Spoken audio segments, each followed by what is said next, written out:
নারায়ণগঞ্জের রূপগঞ্জে ঢাকা সিলেট মহাসড়কের ভুলতা গাউসিয়া এলাকায় ফুটপাত ও সড়ক দখলমুক্ত করতে যৌথ উচ্ছেদ অভিযান পরিচালনা করা হয়েছে।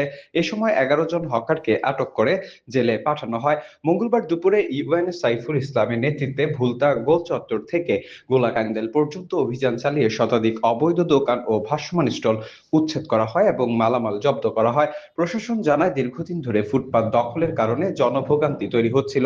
নিয়মিত অভিযান চালিয়ে সড়ক দখলমুক্ত রাখা হবে এবং অবৈধ দখলদারের বিরুদ্ধে কঠোর ব্যবস্থা নেওয়া হবে। স্থানীয়রা এই উদ্যোগকে স্বাগত জানালেও পুনরায় দখলমুক্ত থাকবে কিনা তা নিয়ে সংশয় প্রকাশ করেছেন। ঢাকা সিলেট এই হাইওয়েটির এই অংশটি অত্যন্ত গুরুত্বপূর্ণ। এই কারণে আমরা এর আগেও বহুবার উচ্ছেদ করেছিলাম, বাট আবার একটি নির্দিষ্ট সময় পরে যারা খুচরো পাইকারি ব্যবসায়ী রয়েছেন তারা হকাররা বিশেষ করে এখানে বসে যান।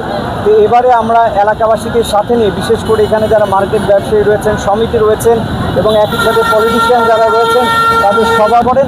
আজকে আমরা 11 জনকে অ্যারেস্ট করেছি। আমরা সবাইকে জেলে প্রেরণ করছি এবং আরও যারা ইন ফিউচারে বসার চেষ্টা করবেন আমরা নো মার্সি এবার, কারণ এটাকে পাত্র ব্যবসায়ী রয়েছে।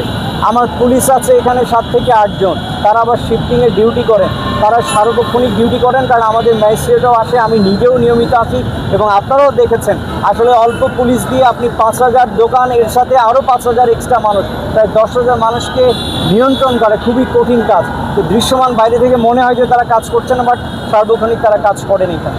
দৈনিক আজকের বাংলা .net